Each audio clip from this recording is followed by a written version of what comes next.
हमारे साथ इस चर्चा का हिस्सा बनने के लिए हमारे साथ फॉरेन एक्सपर्ट ए.के. मिश्रा जुड़ चुके हैं। ए.के. मिश्रा जी, आपका बहुत बहुत स्वागत है हमारे इस खास डिबेट में। धन्यवाद।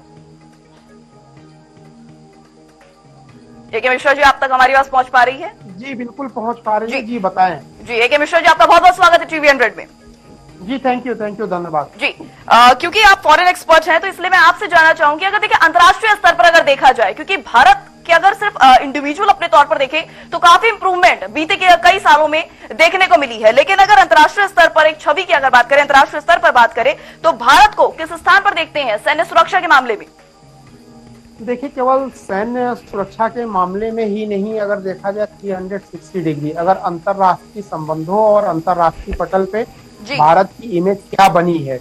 इसके पहले देखिए होता क्या था कि आजादी के बाद से एक प्रिंसिपल यहाँ पे चलता आ रहा था कि नॉन अलाइनमेंट में हम है, गुट निरपेक्ष में है, हम किसी की भी तरफ टिल्ट नहीं है। ठीक है, हम किसी देश की तरफ टिल्ट हो, हमारा झुकाव अमेरिका, रूस या किसी और की तरफ हो या ना हो, अच्छी बात है, लेकिन दुख की बात यह रही कि हम अपनी चीजों के लिए भी, अपनी महत्वाकांक्षाओं के लिए भी टिल्ट नहीं हुए। हम एक इंडेमिक टाइप की इकोनॉमी और देश बन के रह गए थे। तो सबसे बड़ी इंपॉर्टेंट चीज जो होती है, जो भारत ने सैकड़ों साल के बाद किया, मतलब ये एक ऐतिहासिक स्ट्रेटेजिक स्टेप था कि अपनी इमेज को ग्लोबल लेवल पे प्रोजेक्ट करना, दुनिया को बताना कि भारत क्या था, भारत क्या है, भारत में क्या क्या संभावनाएं हैं, कैसे भारतीय पूरे दुनिया को मदद कर सकते हैं। इसका मैं एक एग्जाम्पल देता हूँ। अभी इजराइल का खाड़ी देश में वार चल रहा था, सारे मजदूर वहां से निकाल दिए गए जो फिलिस्तीनी थे, उनके पास मजदूर और टैलेंट की, काम करने वालों की कमी आ गई। उन्होंने रिक्रूटमेंट एक्सक्लूसिवली भारत से किया। बगल में पड़ोस है, बांग्लादेश है, पाकिस्तान है, किसी और देश से नहीं किया, लेकिन भारत से किया। और कल मैं खबर पढ़ रहा था कि उन्होंने वहां की तस्वीर बदल दी है इजराइल। और मतलब कमोबेश ये हालत आप देखेंगे तो अमेरिका में है, इंग्लैंड में है, बड़े बड़े डॉक्टर्स, इंजीनियर्स, जितने भी एनआरआई हैं, बिजनेसमैन हैं। सबसे खास बात ये हुई कि सक्सेसफुली विद इन 10 इयर्स में जो हमारी इमेज होनी चाहिए थी, भारत एक दहाड़ते हुए शेर की तरह उभरा है ग्लोबल पटल पे।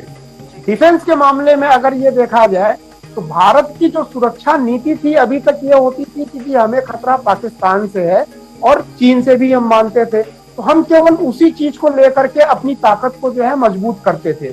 आज की डेट में भारत धीरे धीरे करके ग्लोबल मिलिट्री पावर की तरफ बढ़ रहा है।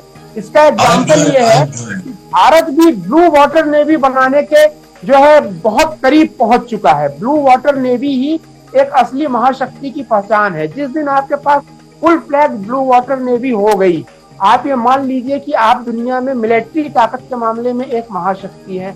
तो महाशक्ति के मामले में, मिलिट्री ताकत के मामले में भारत ने कई ऐसे ऑपरेशन, कई जगह फंसे हुए लोगों को निकाला, पेंडेमिक के टाइम पे निकाला, वॉर पीरियड में निकाला। आप अभी रिसेंट देखिए, रूस और यूक्रेन के वॉर में भारत ने न केवल भारतीयों को सुरक्षित बाहर निकाला, भारतीय विद्यार्थियों को, पाकिस्तानियों को भी निकाला। वो भी भारतीय झंडा लेकर के भारत के जहाज में आ रहे थे, तभी उनको वहां से सेफ पैसेज मिल पाया। अदरवाइज अपनी पहचान बताने पे, पाकिस्तानी बताने पे तो शायद सेफ पैसेज भी नहीं मिलता। तो ये उभरते हुए भारत की ताकत की पहचान है। भारत एक शेर की तरह दहाड़ते हुए ग्लोबल पटल पे जो है उभरा हुआ है। जी वहीं अगर, क्योंकि आपने यहाँ पर रूस, यूक्रेन और तमाम जो अभी फिलहाल अन्य अंतर्राष्ट्रीय स्तर पर देखा जाए जिस तरह से युद्ध की स्थिति बनी हुई है, लेकिन फिर भी किसी तरह भारत फिर भी यहाँ पर बीच बचाव करता देखा गया। बहरहाल इसी पर बात करेंगे, इसी चर्चा को जारी रखेंगे, लेकिन फिलहाल वक्त हो चुका है एक छोटे से ब्रेक का। ब्रेक के बाद जारी रखेंगे इसी चर्चा को। तब तक के लिए बने रहिए हमारे साथ और देखते रहिए टीवी 100।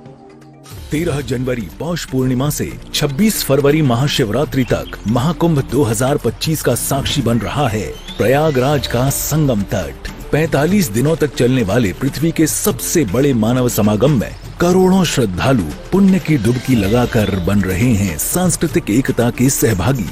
यशस्वी प्रधानमंत्री नरेंद्र मोदी के मार्गदर्शन और माननीय मुख्यमंत्री योगी आदित्यनाथ के कुशल नेतृत्व से महाकुंभ बना है दिव्य, भव्य, डिजिटल। कुंभ सहायक चैटबॉट ने 11 भाषाओं में हर सेवा की जानकारी देकर एकता के महासंगम को बनाया है स्वच्छ, सुरक्षित, सुव्यवस्थित।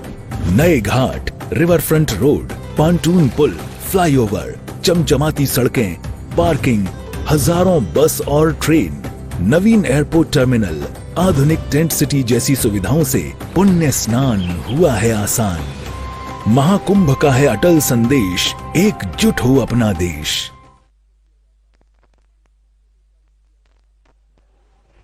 ब्रेक के बाद आप सभी का एक बार फिर से बहुत बहुत स्वागत है, क्योंकि हमारी चर्चा चल रही थी क्योंकि आज देश अपना 76वां गणतंत्र दिवस मना रहा है और ऐसे खास मौके पर देश ने जिस तरह से आधुनिकता के मामले में वो जिस तरह से लगातार आगे बढ़ा है, हर विकास के पथ पर हमने देश को आगे बढ़ते देखा है। इसी पर हमारी चर्चा चल रही थी और इसी को ही जारी रखेंगे, क्योंकि सवाल मेरा ए.के. मिश्रा जी से था। ए.के. मिश्रा जी, अगर देखिए यहाँ पर बात की जाए देश के सैन्य सुरक्षा की, चाहे थल सेना हो, वायु सेना हो, हर तरह से, हर लिहाज में हमने देखा कि किस तरीके से आगे बढ़कर कार्यकर्ता यहाँ पर देखा गया है। लेकिन ऐसे में अगर बात करें बीते कुछ वर्षों की तुलना में, फिलहाल जिस तरह से एक इंप्रूवमेंट देखने को मिली है, जिस तरह से कार्य आगे करता नजर आया है, इसको आप किस नजरिए से देखती हैं? आप ये किस परिप्रेक्ष्य में पूछना चाहती हैं, इकोनॉमी, महिला, या किस परिप्रेक्ष्य में आप पूछना चाहती हैं? Hello A K. मिश्रा जी, हम आपको सुन पा रहे हैं, बताइए जी। किस परिप्रेक्ष्य में आपका ये सवाल है मैम? महिलाओं की क्या दशा सुधरी है, किस परिप्रेक्ष्य में ये सवाल है आप? महिलाओं की यहाँ पर सहभागिता की अगर बात की जाए, देखिए सैन्य सुरक्षा की बात कर रहे हैं तो यहाँ पर महिलाओं की भी भागीदारी को बढ़ चढ़कर देखा गया है। ऐसे में महिलाओं की भागीदारी से सैन्य सुरक्षा किस हद तक बढ़ी है, किस हद तक इंप्रूव हुई है, उसको आप किस नजरिए से देखते हैं, उस पर आपका क्या पर्सपेक्टिव है? देखिए, सैन्य बलों को आप फिर आपके इस सवाल का जवाब देने के लिए इसको एक वाइड स्पेक्ट्रम एनालिसिस की जरूरत होगी। एक तो जो हमारी प्रोफेशनल आर्मी है, मतलब हमारी मिलिट्री है, तीनों विंग्स, एयरफोर्स, नेवी, और इसको देख लीजिए, और आंतरिक सुरक्षा के लिए जो पुलिस बल है, पीएसी है, इन सब चीजों को आप देखिए। अगर मैं सुरक्षा बलों की ओवरऑल बात करूं तो आज की डेट में जो पहले डेडिकेटेड जो है कोर्स होते थे, जैसे मेडिकल कोर वगैरह में तो महिलाएं डॉक्टर होती ही थी, लेकिन फ्रंट से आकर के लीड करना और दुश्मनों के दांत खट्टे करना, यानी फाइटर प्लेन अलग भी महिलाएं हैं, इंजीनियरिंग कोर में है। और एक बहुत गर्व करने वाली बात, जो तस्वीरें मेरे सामने आती रही है, वीडियो आती रही है, पंजाब के बॉर्डर पे बीएसएफ में भी महिलाएं हैं। वहां पे वो अपनी ऑटोमेटेड गन्स को लेकर के, मशीन गन को लेकर के जो है वो बॉर्डर पे जो है पहरा दे रही है। इसके पहले बीएसएफ में ज्यादातर, या बॉर्डर पे ज्यादातर जो तैनाती होती थी वो पुरुष सिपाहियों की होती थी, लेकिन महिलाओं को बॉर्डर पे गश्त करते हुए देख करके हर भारतीय का सीना चौड़ा हो जाता है। इसी तरीके से अगर आप नेवी में देखेंगे, उसके साथ साथ आप थल सेना में भी देखेंगे, तो लगभग हर रैंक एंड फाइल पे अगर देखा जाए तो महिलाएं हैं। कुछ सॉफ्ट डिपार्टमेंट ऐसे होते थे जहां पे कि महिलाएं डेफिनेटली पहले होती थी, लेकिन अब तो फ्रंट पे आ करके चंडी रूप में, महिलाओं का जो चंडी रूप होता है वो फ्रंट पे ही दिखता है मिलिट्री में। आप अंदर के भारत के भीतरी सुरक्षा के लिए, आंतरिक सुरक्षा के लिए बात आप करिए तो हर जगह पुलिस में भी महिला बटालियन होती है, क्योंकि अगर महिलाओं का कहीं धरना प्रदर्शन होता है तो आप देखती हैं महिलाएं जाती हैं, आरएएफ हो, पीएसी हो, पुलिस हो, और इसके साथ साथ हर थाने में महिला जो है पुलिस कर्मियों की नियुक्ति लगभग अनिवार्य। बिल्कुल, महिलाओं की भागीदारी हम समझ पा रहे हैं किस तरीके से यहाँ पर महिलाओं की बढ़ चढ़कर हिस्सेदारी, एक भागीदारी हमें देखने को मिली है, और जिसका सीधा सीधा एक प्रभाव भी जो है वो हर क्षेत्र में देखने को मिला है। और क्योंकि इस चर्चा में हमारे साथ डीपीएस त्यागी भी जुड़ चुके हैं, जो की रक्षा विशेषज्ञ है। डीपीएस त्यागी जी, सबसे पहले आपका टीवी 100 में बहुत बहुत स्वागत है। धन्यवाद। जी, जय हिंद। अगर डीपीएस त्यागी जी, अगर बात करें, देखिए अगर आप तो रक्षा विशेषज्ञ हैं, ऐसे में अगर महिलाओं की भागीदारी पर अपना एक पॉइंट ऑफ व्यू, एक पर्सपेक्टिव अगर साझा किया जाए तो आप किस तरीके से देखते हैं? मैं 100% तो ये नहीं कह सकता कि महिला इन्फेंट्री के अंदर उतनी ही सक्सेसफुल होंगी जितने पुरुष। हाँ, इंजीनियर्स के अंदर वेरी गुड, आर्मर के अंदर वेरी गुड, उसमें सिग्नल्स के अंदर very good, army supply core में, ऑर्डिनेंस कोर में, मिलिट्री पुलिस में, जज एंड एडवोकेट जनरल ब्रांच में, इन सब में तो बिल्कुल ठीक है, होना चाहिए। लेकिन आर्मी के अंदर अगर महिला है भी तो उनको कमांडिंग ऑफिसर बनाया जाना, बनाई गई है, इसमें कुछ नहीं कर सकते। सरकार का कहना है, सुप्रीम कोर्ट का कहना है, सभी लोग कह रहे हैं। हाँ, हमारे हिंदुस्तान में ना हम लोग इस तरह के सीधे साधे लोग हैं कि कोई एक बड़ा आदमी कह देता है और हम उसे मान लेते हैं, और फिर किसी में साहस नहीं होता कि जब इतने सारे लोग मान गए तो अब हम क्या कहें। अब पर लेकिन एक सवाल ये उठता है कि क्या मैं किसी बात को इसलिए मान लूं कि A.K. मिश्रा साहब ने कही, या मैं किसी बात को इसलिए मान लूं कि 1947 से कही चली आ रही है, या मैं किसी बात को इसलिए मान लूं कि बहुत सारे लोग उसे मानते हैं। भाई, मैं किसी बात को जब मानूंगा जब वो तर्क और सच्चाई की कसौटी पे खरी उतरेगी, मेरे गले के नीचे उतरेगी, रीजनेबल होगी, लॉजिकल होगी। अब आप कल्पना कीजिए कि हमारे जो इन्फेंट्री के लोग हैं ये गांव से आते हैं, इन लोगों में उस किस्म का दृष्टिकोण नहीं है जो यूरोप में बैठे हुए या यूरोप में पड़े हुए लोगों में है, या जो बहुत ज्यादा अपने आप को एडवांस बताते हैं उनमें है। वो जवान अब जब एक लेडी जो है वो कमांडिंग ऑफिसर है और जो उन्हें ऑर्डर देती है, वो पहली बात तो ये कि उन ऑर्डर को लेने में वो कहेंगे नहीं, मुंह से कहें या ना कहें, लेकिन आप 90% जवानों से पूछ के देख लीजिए, उनको हेजिटेशन है, उनको उसे करने में तकलीफ होती है। मतलब वो करते तो हैं। कितना रॉन्ग प्रेजेंटेशन आप इंडियन मिलिट्री के आप सुनिए सर, आप दूसरे को रॉन्ग कहें या ना कहें, बिल्कुल आपको कहने का अधिकार है, आप कहिए, आपका सम्मान है, आप आर्मी। अरे क्यों शोर मचा रहे हो भाई, क्यों शोर मचा रहे हो? जरा चुप रहिए, आप थोड़ी देर चुप रहिए, आप चुप रहिए।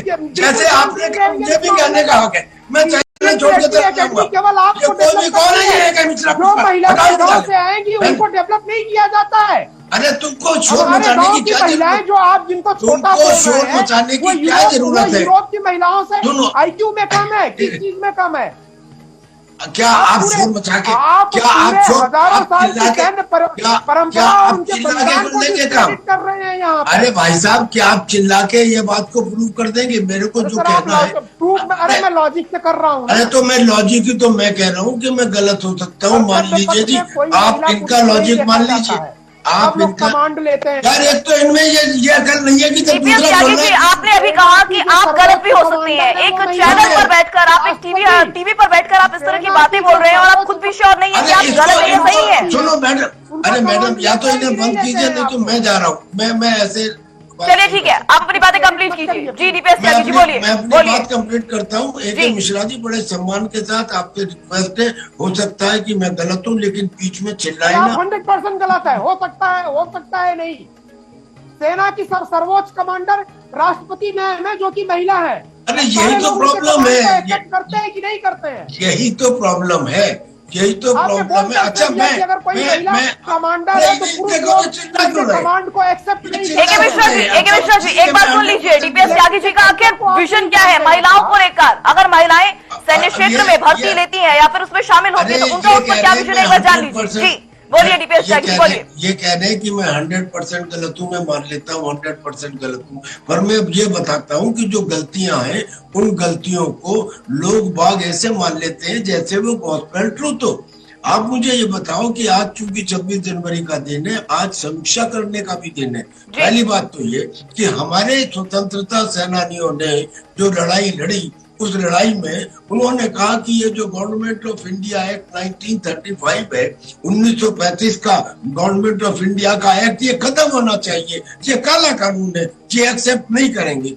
अब संविधान को हर आदमी हाथ में लेके घूम रहा है। सवाल ये है कि अब जब इतने सारे लोग घूमने लगते हैं तब 99% आदमी उनकी लाइन में लग जाते हैं, सोचते नहीं है।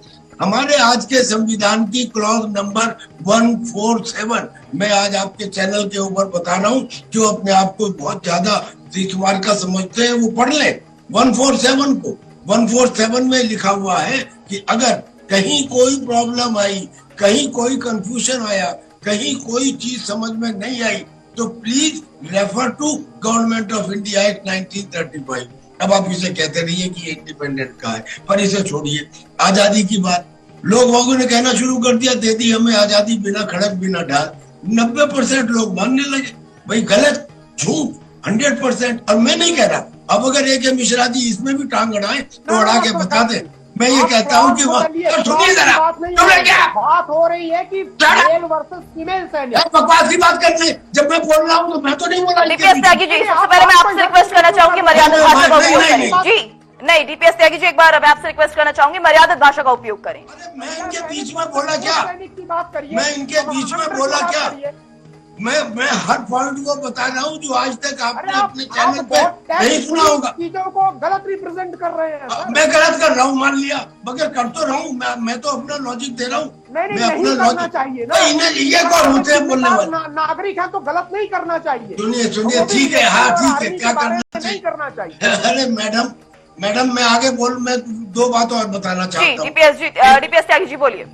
अब मैं एक बात ये बताना चाहता हूँ कि ये जो बताया गया, ये मैं नहीं कह रहा, अब ये बेशक मुझे गलत कहें, मैं नहीं कह रहा। जो ब्रिटेन के प्राइम मिनिस्टर एडमंड एटली हिंदुस्तान में आए, कब आए? 1948 में, यानी कि आजादी मिलने के बाद। आने के बाद में किससे मिले? कलकत्ता के हाई कोर्ट के चीफ जस्टिस थे। उन दोनों में बातचीत हुई। जो बातचीत हुई वो इंटरनेट पे चेक कर सकते हैं। उन्होंने कहा, हमारे जो हाई कोर्ट के जस्टिस थे, कि सर आप तो सेकेंड वर्ल्ड वॉर जीत गए थे, आपको इतनी जल्दी क्या थी हिंदुस्तान को छोड़ के जाने की? हिंदुस्तान की फौज और यहाँ के संसाधनों की वजह से तो आपका ऑल दुनिया के अंदर काम चलता था। वो बोले, नेताजी सुभाष चंद्र बोस और आजाद हिंद फौज की कुर्बानियां। अब उन्होंने एक सवाल और पूछा कि अच्छा सर ये बताइए कि क्या आपके छोड़ के जाने में मोहनदास करमचंद गांधी का कोई योगदान था? उन्होंने कहा MINIMAL, ऐसे ही लिखा हुआ है, और इसका मतलब मिनिमल, इसका मतलब नेग्लिजिबल। अब आ गया समझ में? आजादी कैसे मिली? क्योंकि अंग्रेजों से एक गलती हो गई, उन्होंने आजाद हिंद फौज के सिपाहियों पे राजद्रोह का। डीपीएस त्यागी जी, यहाँ पर आप आजादी मिलने का प्रोसीजर बता रहे हैं, लेकिन सवाल जो मेरा मूल सवाल था वो महिलाओं की भागीदारी से जुड़ा था, जिसमें आपने आजादी के तमाम स्वतंत्रता सेनानियों का जिक्र कर दिया, लेकिन आप भूल गए कि लक्ष्मीबाई भी स्वतंत्रता सेनानी के तौर पर ही जानी जाती है। मालूम है भैया, तुमसे ज्यादा मालूम है। AK मिश्रा जी बोलिए। गलत बयानी क्यों कर रहे हैं? अरे एक पॉइंट मालूम है मुझे एक लेकिन अगर यहाँ पे आजादी है, अगर यहाँ पे अभिव्यक्ति की आजादी है, भगवान ने हर एक के दिमाग में पोर्चा फिट कर दिया है कि तुम जो सोच रहे हो वो सही है। ठीक है भाई, मैं गलत हो सकता हूँ, लेकिन मैंने जो कहा, और मैं एक वीर चक्र प्राप्त ऑफिसर हूँ, मैंने लड़ाई लड़ी है, मैं जानता हूँ कि दुश्मन और खतरे के साए में क्या सिचुएशन होती है। मेरे 5 जवान गोली लगी हुई हालत में दुश्मन के गांव में थे, मैं उन्हें निकाल के लाया। ये सारी चीजें आप चेक कर लीजिए। तो मैं तो हवा में नहीं बोल रहा। आदमी को 24 घंटे पर फिर बोल रहे हैं बीच में, तो इनको मैं कैसे एक सभ्य नागरिक पर, ये फिर बीच में बोल रहे हैं, या तो मुझसे मना कर दो, मैं बंद कर दूं, मैं नहीं आऊंगा दोबारा चैनल पे। अरे आप बोलिए। मैं कहता हूँ ज्यादातर वीर चक्र वगैरह ये मरणोपरांत मिलते हैं, चूंकि युद्ध में मिलते हैं। थोड़े बहुत जिंदा है जिन्हें उंगलियों पे गिन सकते हैं, मैं उनमें से एक हूँ। क्या मैं हवा में बोल रहा हूँ? क्या मैंने देखा नहीं है? और क्या मैं ये कह सकता हूँ कि जिन लोगों ने ये डिसीजन दिया है, क्या उन्हें 24 घंटे भी ऑपरेशनल एरिया के ग्राउंड बंकर में रहने का तजुर्बा है जब आर्टिलरी शेलिंग हो रही हो?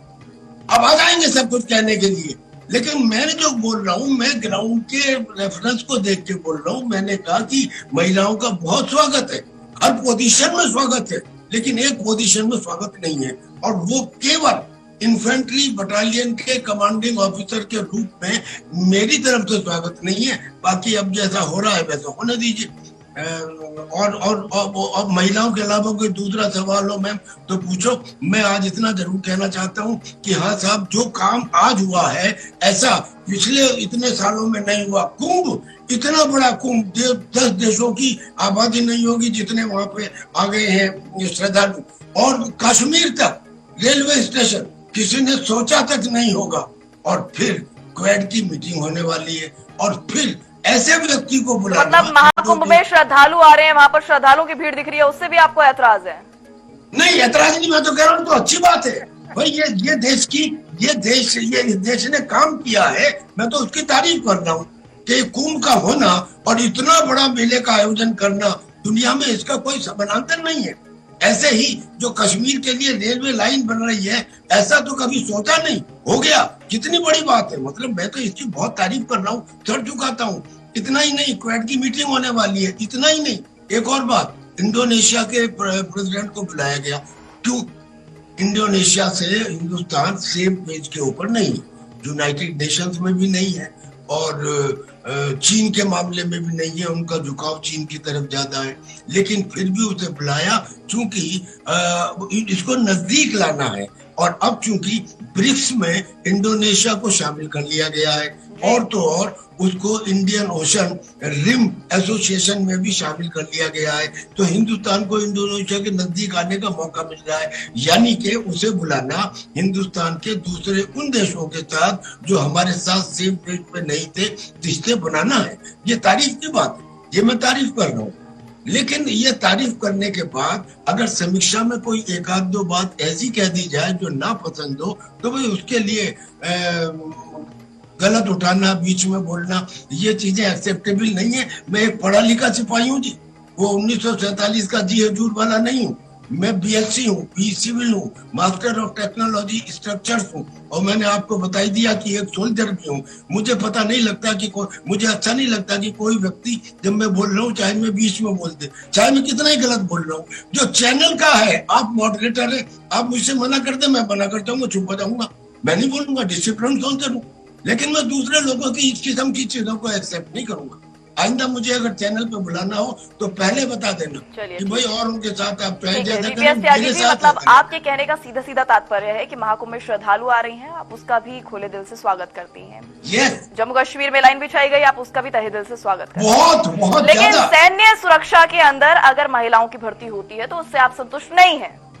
सैन्य सुरक्षा में सिर्फ मैंने एक पोजीशन बताई। अब यही तो कमी है कि आप अगर पहाड़ में से एक बोल्डर टूट के गिर पड़े तो पहाड़ का कद कम नहीं हो जाता।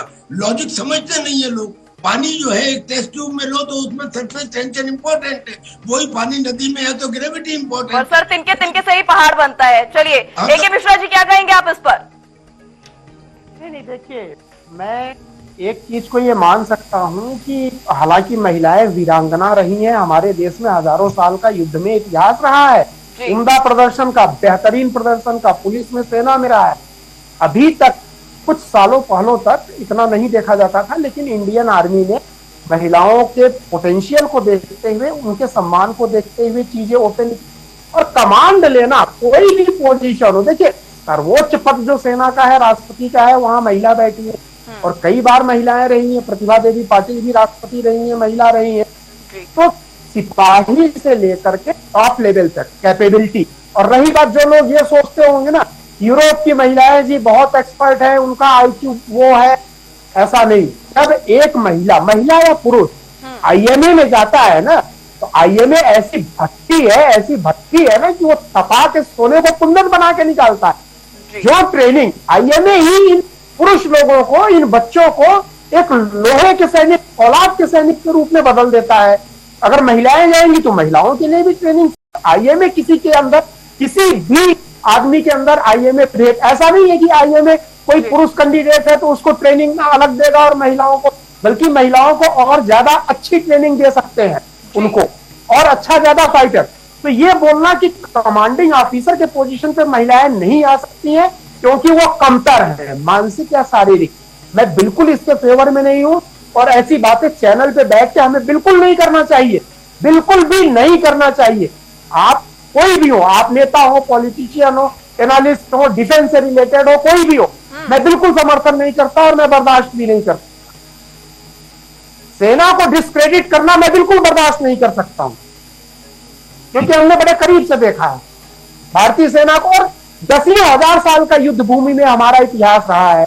आप क्या बात कर रहे हैं जी, बताएं। जी दीपेश ताकि कुछ कहना चाहेंगे आप?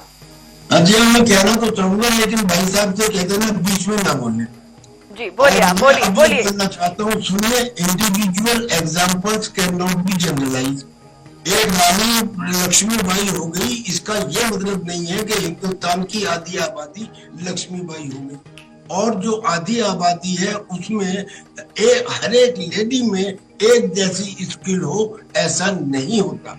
और जो हमारा एक्सपीरियंस है, हमने एक्सपीरियंस के हिसाब से कहा। अब इन्होंने कहा कि साहब हम सेना का अपमान बर्दाश्त नहीं करेंगे। मैंने कब कहा सेना का अपमान? मैं तो किसी आगे इनसे भी अगर ये सेना के खिलाफ कुछ कहेंगे सड़क पे होते तो हाथ पकड़ लेता इनका।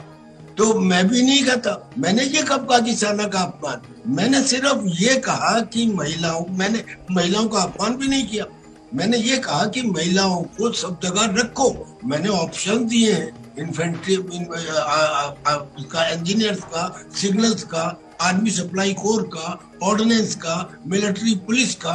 मैंने सिर्फ ये कहा कि और इन्फेंट्री का भी दिया मैंने, लेकिन और बीएसएफ का भी दिया। मैंने क्या कहा कि सिर्फ एक कमांडिंग ऑफिसर की पोस्ट में नहीं होना चाहिए, और अगर महिला कैपेबल भी है तो भी नहीं होना चाहिए। क्यों कह रहा हूँ? क्या बोल रहे हैं सर आप? ये सर सुनिए मेरी बात।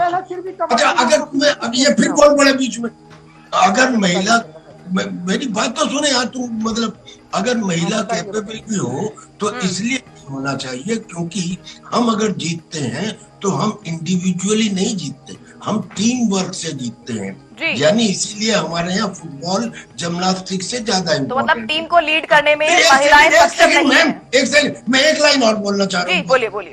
मैं एक लाइन ये बोलना चाह रहा हूँ, इसके बाद मैं उठ जाऊंगा जी। मुझे आपके चैनल पे आके अच्छा नहीं लगा, मैं इसके बाद उठ जाऊंगा। लेकिन मैं ये कहना चाह रहा हूँ कि महिला तो कैपेबल है, हमने मान लिया, लेकिन जो उसकी टीम है अगर वो 100% उसको नहीं देंगे, हमारे मौखिक ऑर्डर के ऊपर सिपाही जाके अपनी जान दे देता है। सिविल के अंदर तुम लिख के दे दो 50 दफा तो अपनी कुर्सी से हिलने को तैयार नहीं होता।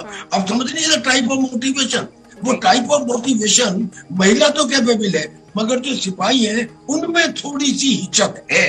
वो जो हिचक है, जरा सी हिचक ही हार और जीत का फैसला कर देती है। फाइनली अगर आप देखें तो वो जो चोटी के ऊपर एक बंता सिंह और एक संता सिंह, और जो आखिर में आधा सेकंड या आधा मिनट ले लेता है वही जीत जाता है। तो मैं उन सिपाहियों की बात कर रहा हूँ। क्यों कर रहा हूँ? क्योंकि मैंने देखा है उन्हें, मैं उनके साथ लड़ा हूँ, मैं बैटल की बात जानता हूँ। मैं ऐसे देखो, ये जो बाहर बैठ के जिन्हें तजुर्बा नहीं है, कि मैंने बताया था कि ग्राउंड बंकर में 24 घंटे रहने का तजुर्बा अगर ऐसे किसी आदमी को हो, और महिला बन गई प्रेसिडेंट जी। अरे प्रेसिडेंट कौन सा गोली चला रही है? उससे पहले बन गई वो कौन सा गोली चला रही है? गोली चीजें चलानी है। हर किसी का अपना एक एक्सपीरियंस होता है, हर एक किसी का अपना तजुर्बा होता है। आपने देश की सुरक्षा के लिए जो लड़ाई लड़ी, सुन लीजिए एक मिनट, सुन लीजिए। आपने जो देश की सुरक्षा के लिए जो लड़ाई लड़ी है, देश की रक्षा के लिए जो लड़ाई लड़ी है, उसके लिए आपको शत नमन। और इसके साथ ही आपके जिन साथियों ने देश के लिए शहादत को अपनाया उनको भी शत नमन। लेकिन यहाँ पर महिलाओं की भागीदारी को लेकर जो आपका पर्सपेक्टिव है, जिसके लेकर आपने ये भी कहा कि चैनल पर आप दोबारा नहीं बैठेंगे, देखिए पूर्णतः ये आपकी इच्छा होगी, लेकिन अगर आप इस तरह की धारणा रखते हैं तो इस पर आपको जवाब भी लेना चाहिए। जवाब लेने की भी दक्षता आप में होनी चाहिए। महिलाओं की भागीदारी की काम मैंने की है। मैं तो सिर्फ एक पोजीशन की बात कर रहा हूँ। मैंने ये तो नहीं कहा कि उनको जेसीयू नहीं ले सकते, हवलदार नहीं ले सकते। बस सर आपने ये भी तो कहा ना कि आप गलत भी हो सकते हैं, सही भी हो सकते हैं। तो उसको लेकर अगर किसी और का कोई पॉइंट ऑफ व्यू है, किसी का पर्सपेक्टिव है, तो आप उसको सुनने से क्यों कतरा रही हैं?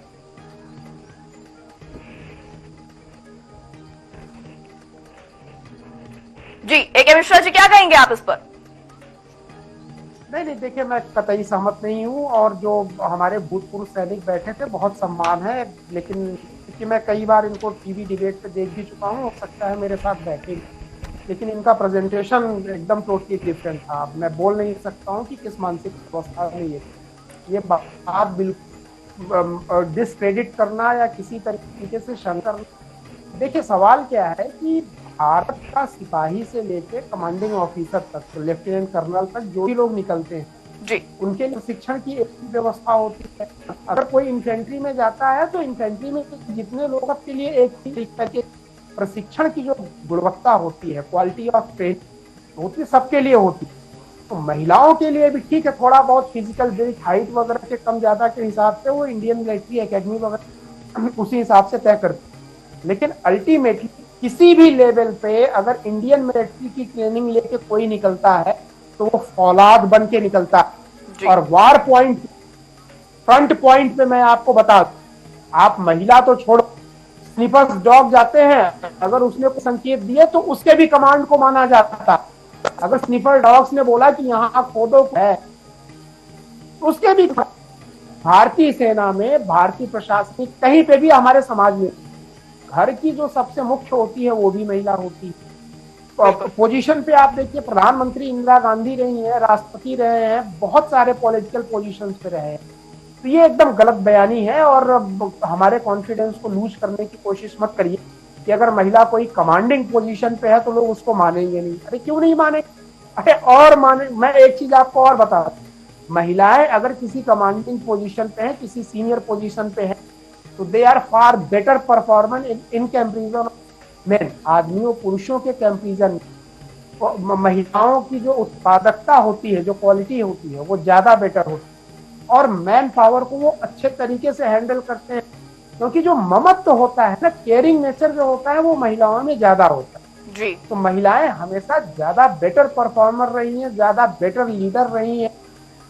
बहुत अच्छे तरीके से वो अपने पूरे यूनिट को या पूरी टीम को मोटिवेट करती हैं और ये प्रकृति का दिया हुआ मतलब वरदान है कि महिलाएं हमेशा केयर करने के मामले में बेहतर होती हैं किसी और से। तो वो तो बहुत अच्छी चीज होती है कि अगर महिलाएं किसी भी कमांडिंग पोजीशन पे, हेड पोजीशन पे जाए, चीफ पोजीशन पे जाए, इक्वली वेलकम है, स्वागत। अगर कोई भी महिला आना चाहे तो इंडियन मिलिट्री एकेडमी वगैरह ज्वाइन करे, पुलिस बल ज्वाइन करे, आईपीएस ज्वाइन करे। जो बहुत सारी आईपीएस ऑफिसर्स है, हम किरण बेदी इसका एक एग्जाम्पल। आप देखिए ना, जिन्होंने तिहाड़ जेल को एक नहीं, सर बोल रहे थे ना कि कोई एक झांसी की रानी बन। अरे यहाँ घर घर में झांसी की रानी, आपको पता ही नहीं। बस वही एक कविता देखिए, कुछ ऐसा साहित्य भी बनाया गया ना, अबला तेरी यही कहानी, वो आंचल में दूध आंखों में पानी, उसी को सब। अरे कब से भारतीय नारी अबला रहने लगी, आप मुझे बताइए। चंडी अवतार से लेके, काली अवतार से लेके आज तक भारतीय नारी कब से अबला रही? आपने भारतीय नारी के पराक्रम को अभी देखा नहीं, स्वतंत्रता संग्राम में नहीं देखा है, युद्ध के पहले युद्ध के बाद नहीं देखा है, आपने शायद समाज में भी नहीं देखा है। इस तरह के विचार आप निकालिए। आप टीवी पे एंकर हैं, जर्नलिस्ट हैं, आप देखिए कई जगह तो महिला एंकर ऐसी जगह जगह जाकर के रिपोर्टिंग करती हैं युद्ध भूमि में, यहाँ जहाँ पे कि शायद पुरुष भी जाने, कई पुरुष भी जाने से मना कर देते होंगे, ऐसे डेंजरस फील्ड में रिपोर्टिंग के लिए मैं नहीं जाऊंगा। महिलाएं जा रही, धूप उनको भी लग रही है सारी। तो ये कहना कि महिलाएं बेटर परफॉर्म नहीं करती हैं, बेटर मैनेजमेंट नहीं करती हैं, साइंटिफिकली ये प्रूवन है कि females are better manager, better commanding officer जो फीमेल्स होती है। और ये अभी इस पे डिटेल चर्चा करें। बहुत सारे ऐसे फैक्टर्स हैं जहां पे महिलाओं के हाथ में अगर कमांड दी जाती है तो परफॉर्मेंस ज्यादा बेटर रहती है। जी देखिए AK मिश्रा जी, ये तो अपना अपना विजन है, ये अपना एक पॉइंट ऑफ व्यू है कि लोग महिलाओं की भागीदारी को लेकर या किसी भी जाति, किसी भी वर्ग, किसी की भी भागीदारी को लेकर वो किस तरह का विजन रखती हैं। लेकिन अगर देखिए बात करें भारत से हटकर अन्य देशों की बात करें, वहां की भी सैन्य सुरक्षा है, वहां की भी सुरक्षा बल है, वहां की भी थल सेना है, वायु सेना है, जल सेना है, ऐसी तमाम सेनाओं की वहां की अगर बात करें तो वहां पर महिलाओं की इन्वॉल्वमेंट को कितनी तवज्जो दी जाती है? अरे इजराइल में आप उदाहरण देख लीजिए ना, हर महिला वहां पे सिपाही है। वहां तो नियम ही है कि 2 साल या 4 साल तक मिलिट्री ट्रेनिंग है। आप फोटो और तस्वीर उठा करके, रिपोर्ट वगैरह उठा के देख लीजिए, महिलाएं गन लेकर के फ्रंट से लीड कर रही युद्ध की जब बात आती है। आप यूएसए में देख लीजिए, बिल्कुल है महिला। और इतना ही नहीं, फर्स्ट वर्ल्ड वार से लेकर के सेकेंड वर्ल्ड वार तक देखेंगे तो हर मोर्चे, सप्लाई से लेकर के सॉफ्ट पॉइंट जो होते हैं, सॉफ्ट डिपार्टमेंट होते हैं, मेडिकल सप्लाई, इन सबसे बैक में सपोर्ट देने से लेकर के अगर फ्रंट तक की बात की जाए तो महिलाओं का रोल रहा है। पूरा इतिहास भरा पड़ा है। भारत का तो इतिहास मैंने बता दिया कि चंडी अवतार से लेके, दुर्गा अवतार से लेके, काली अवतार से लेकर के आज तक की आप बात करिए। हर किस फील्ड में, आजादी की लड़ाई में आप बात करिए, अंग्रेजों का विरोध करना था तो क्या कितनी महिलाएं थी, हर घर से महिलाएं। तो महिलाएं भी टीम का साथी और उन्होंने लीड भी किया। केवल एक घर में झांसी की रानी यहाँ पैदा नहीं हुई, हर गली से, हर घर से झांसी की रानी यहाँ पे निकली, तब जाके आजादी मिली। तो इसके ऊपर तो इस तरह की बातें बिल्कुल करना ही नहीं चाहिए। मुझे पता नहीं कैसे, किस तरीके के लॉजिक दे रहे थे, क्या प्रूफ करना चाहते थे। AK मिश्रा जी, चलिए, हर किसी के अपने लॉजिक होते हैं, हर किसी का अपना एक विजन होता है, लेकिन क्योंकि हमारा मूल विषय देश की सुरक्षा और सुरक्षा से जुड़े जो तमाम प्रयास इन दिनों भारत में किए जा रहे हैं कि किस तरीके से सुरक्षा के जो उपाय हैं उनमें और सुधार किया जा सके, उसको और हद तक इंप्रूव किया जा सके, उसमें और तब्दीली की जा सके, उसको लेकर निरंतर प्रयासरत है। ऐसे में अगर देखिए बात करें फिलहाल अभी जिस तरह का यहाँ पर सुधार देखने को मिला है, जिस तरह से सैन्य सुरक्षा को लेकर एक जो यहाँ पर इंप्रूवमेंट देखने को मिली है, अगर आगामी दिनों में बात की जाए, भविष्य की बात की जाए, तो क्या लगता है, आपका विजन क्या बोलता है, किस तरीके से आप देखते हैं कि भारत की सैन्य सुरक्षा आगामी दिनों में और विकास करेगी, किस तरीके से आगे यहाँ पर परफॉर्मेंस बढ़ाती नजर आएगी? देखिए, मैक्सिमम 20 to 25 ईयर्स में ना भारत एक ऐसी सुपर पावर होगा, सुरक्षा का मतलब जल थल नभ तीनों, भारत एक सुपर पावर की कैटेगरी में होगा। आप ये अभी देखिए, इसरो ने एक टेक्नोलॉजी ईजाद की जो कि इसके पहले 3-4 देशों के पास डॉकिंग का, यानी अंतरिक्ष में डॉकिंग। तो आपकी सेना उतनी ही, देखिए, सेना के या सुरक्षा के या आपकी ताकत के 2 पार्ट होते हैं। एक तो मैन होता है जो फ्रंट पे लड़ता रहता है, यानी कि हमारे सैनिक हो गए, पूरी बटालियन हो, और दूसरा होता है मशीन। हमेशा से ही मशीन का भी इक्वली रोल रहा है, मशीन एंड टेक्नोलॉजी। हमारे पास जो कमी रही थी वो रही थी टेक्नोलॉजी की। जैसे क्रायोजेनिक इंजन की अगर बात करें तो अमेरिका ने देने से मना कर दिया, उसने रशिया को भी दबाव डाल के अब कावेरी इंजन हमारा अपना बन गया है। अभी खबरें मैंने देखी कि जेट इंजन बनाने की कैपेबिलिटी हमने डेवलप कर ली है। इसरो ने तो अकेले दुनिया में तहलका मचा के रखा हुआ है। 100 जो है रॉकेट और सैटेलाइट एक साथ इसरो लॉन्च कर रही है, एक रिकॉर्ड बनाया मंगल पे। हम ये जो टेक्नोलॉजिकल एडवांसमेंट हो रहे हैं हर फील्ड में, आप देखिए, कम्युनिकेशन की टेक्नोलॉजी हो, इसरो के थ्रू हो, स्पेस साइंस हो, मिसाइल, ये बेस टेक्नोलॉजी जो इन्वेंट होती है उसी के प्रिंसिपल पे आपकी मिसाइल भी बनती है, उसी के प्रिंसिपल पे बहुत सारी चीजें बनती है। तो जिस तरीके से बेसिक टेक्नोलॉजिकल एडवांसमेंट इंडिया में हो रहा है, एक कैपेबिलिटी इंडिया के पास और है, मैं आपको बता दूं कि अगर अंतरिक्ष में कोई सैटेलाइट है उसको मार करके गिराना हो तो वो कैपेबिलिटी है, वो थोड़ा सा डिफरेंट होता है नॉर्मल मिसाइल। ये सारे 10,000 से 14,000 अगली फ्लाइट मिसाइल की जो रेंज बताई जा रही है 10 से 14,000 किलोमीटर। चलिए AK मिश्रा जी, क्योंकि समय का अभाव है, लेकिन एक आखिरी सवाल मैं आपसे लेना चाहूंगी कि देखिए, अब तक के जितना विकास, जिस तरह का हमने बदलाव देखा है सैन्य सुरक्षा के लिहाज से, जिस तरह से हमने यहाँ पर काम होते देखे हैं, अगर आगे की अगर इसी तरह के कार्यों की बात की जाए तो किस तरह का सुधार आप देखते हैं और किस तरह का बदलाव आप यहाँ पर देखना चाहेंगे? बहुत, देखिए, सुधार एक ही चीज है, हमारे पास जवान और जवानों का जो बिल्ट होता है, जेनेटिक प्रिंट होता है, उसमें कोई कमी नहीं, वीरता वाला जेनेटिक प्रिंट। एक ड्रॉबैक हमेशा रहा है कि टेक्नोलॉजिकल सपोर्ट जो मिलना चाहिए वो चीज हमारे अंदर कमी रही है। ये बड़ी खुशी की बात है कि भारत सरकार डिफेंस कॉरिडोर बना रही है, एडवांसमेंट, रोबोटिक, AI वगैरह, इन सब चीजों का यूज करना और डिफेंस को इक्विप्ड करना लेटेस्ट टेक्नोलॉजी से, गैजेट, ये बहुत खूबसूरत चीज है जो भारत सरकार बहुत तेजी से काम कर रही है। इसके पहले ये इग्नोर्ड, सेना के ऊपर इस चीज के लिए ध्यान नहीं दिया जाता था, लेकिन अब छोटी छोटी, आप देखिए, बुलेट प्रूफ जैकेट आए हैं, उनके एडवांस स्मार्ट हेलमेट्स जो है सेना के लोगों को मिल रहे हैं, कम्युनिकेशन के बहुत सारी ऐसी एडवांस टेक्निक्स इक्विप्ड किया जा रहा है सेना को, और जिसके बेसिस पे मैं बोल रहा हूँ कि 15 से 25 साल के बीच वन ऑफ द बेस्ट जो है सेना हमारी होगी किसी भी फील्ड। चलिए, होपफुली ऐसा ही हो, क्योंकि देश की सेना इसी तरह से निरंतर आगे बढ़ते रहे और विकास के पथ पर देश यूं ही आगे बढ़ता रहे। बहरहाल आज की इस चर्चा में इतना ही। आप हमारे साथ जुड़े, आपने इस चर्चा में हमारा सहयोग किया। AK मिश्रा जी, आपका बहुत बहुत शुक्रिया, और अन्य सहयोगी जिन्होंने हमारे साथ इस चर्चा में साथ दिया, उनका भी बहुत बहुत शुक्रिया।